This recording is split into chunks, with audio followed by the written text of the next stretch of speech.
What's going on, guys? We're on r/fellow again. The age-old question, how much of an impact does an aero frame have? So let's have a read through the question, talking specifically about the frame, no other changes in real-world conditions. They're currently riding a Tarmac SL5 Envy SES 5.6s. What would the difference be going to an SL7 frame? Are we looking at 5 watts, 10 watts, that sort of thing? So I'll read through the replies, but I'm going to give my answer first. So they're on an SL5, which is this bike. This is a Cycling Tips article from 2014, so an older frame, but to me, this is like the pinnacle of, this is an awesome bike. This is like as good as it gets, in my opinion. S-Works, SL5, rim brake, this would be super light, stiff,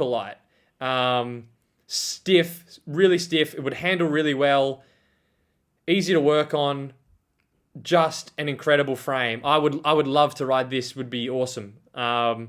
So what are we looking at here? If he's on, let's look at the wheels. So he's on the MV 5.6s, so 50 mil, around a 50 mil front, 60 mil rear, so fairly deep aero wheels.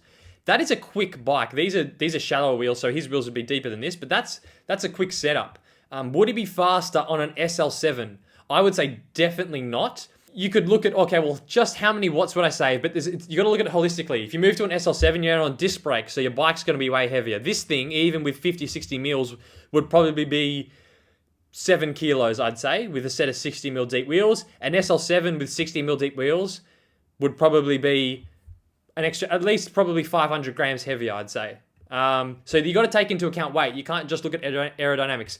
I mean, the aero of the frame, like, I don't buy it. I reckon you're going to have a heavier bike. It's not going to feel as agile up climbs. And if you slap some really deep wheels on it, I really don't think you're going to notice some tiny, insignificant amount of frame aerodynamics. So let's read through some of the comments, see what they say. The Tarmac were always considered a bit of a brick in the wind tunnel before they went to the newer aero version. Like, what? Even going from non-aero brick to aero bike, I bet 5 watts would be about the real world value. Google Tour Magazine's aero test. It's in German. They have a great comparison. You can't, I mean, I'm not interested in getting to the whole how you measure aero. Like, other people have done that to death, but I'm not taking some magazine's value on how many watts it's going to save me in a thing. I just think that's such bullshit, all that. I've ridden a lot of different bikes, and I've honestly never really noticed the difference between an aero frame. The wheels, definitely. Deeper wheels, they're 100% faster. You can notice. The aerodynamics of a frame, though, I just don't see it. So the difference between an SL6 comp with Zip 404s versus an SL7 S-Works with Roval 50 mils is actually 14 watts. How would you even...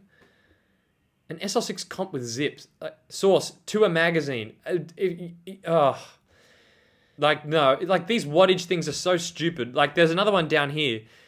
Let me just find it. Something about Dan Bingham said something. So this thing is total bullshit as well. I remember reading on Dan Bingham's website a while back that the difference between a Tarmac SL5 and a Venge was 22 watts at 40 kilometers an hour. Anyone that's ridden with a power meter for more than 6 months knows straight away this is just bullshit.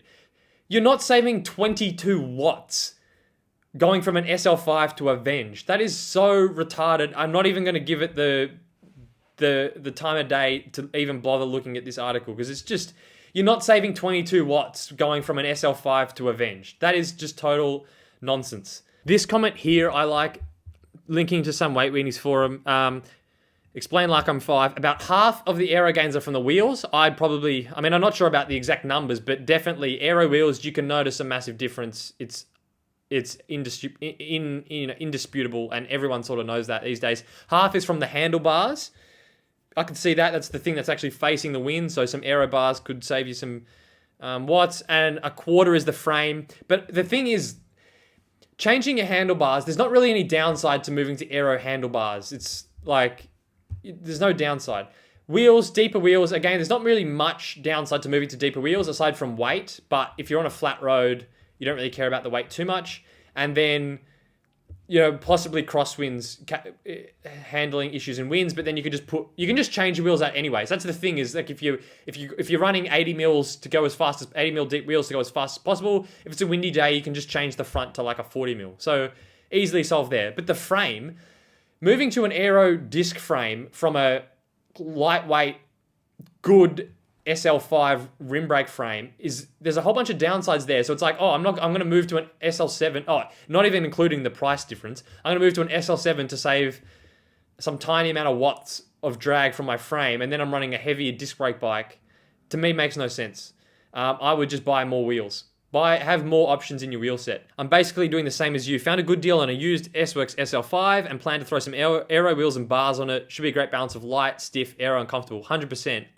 This is what I would do. And it's kind of what we do at Nero. Our DeVel is just basically a rim brake standard frame, some aero tubing, but then we're going to be getting FSA Metron aero bars, and then we've got the Metron 80mm deep wheels and a choice of wheels as well. We don't have to run the 80s, but we've got them as an option, and we can just pick our wheel choice depending on the terrain and the wind. So that's as fast as you're going to get. Like, moving to a more aero frame isn't going to make you go faster. And this comment here, I've heard the results of some study, can't find it. Yeah, okay, cool.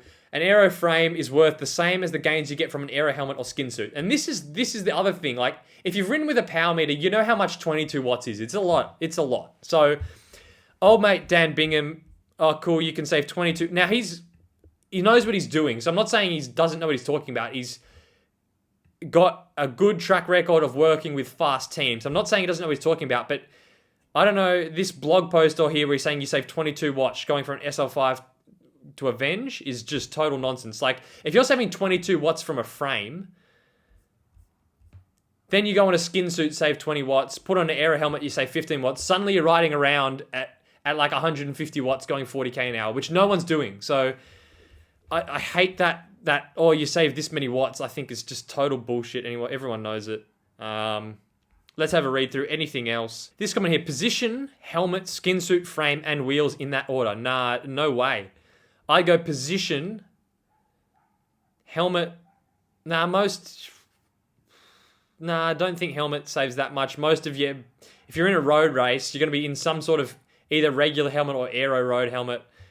Don't think that much. You know, fast kit, and I'd move the skin suit up. Like, tight fitting aero kit is I'd say is significant from my experience. And then the wheels. Wheels is up here. Anyone that's ridden 80mm wheels knows those things hum along. And then I'd put frame down the bottom. I'd probably go position, skin suit, wheels, helmet, frame, in my opinion. I've seen a study that concluded aero bars. There's so many guys in this thread, like, I read a study or I saw this. It's just like this this melting pot of old wives' tales. I've seen a study that concluded aero bars save more than an aero frame. I don't know, but I'd never spend that much on a carbon frame that would crack during a crash. This first bit I agree with. So aero bars save more than aero frame. I mean, it's hard. How do you put numbers on that stuff? But the thing is, aero bars just upgrade. Take your old handlebars and stand off, put on some aero ones. It's like, easy, done. Switching your entire bike just to save a couple watts on the frame, then being on a heavier bike, doesn't make much sense to me. A German magazine found a 23 watt difference between a Giant TCR Advanced and a Giant Propel aero bike at 45k an hour. Sorry, no. There's no way you're saving that much power just on the frame difference alone. It's not, no. So I'll end the video there, guys. Slap on some aero bars, some deep wheels, get yourself some good aero kit, and then don't worry about your frame. It's just such a minute thing to worry about and such a massive pain to upgrade. So that's my opinion anyway, and I'll catch you in the next one.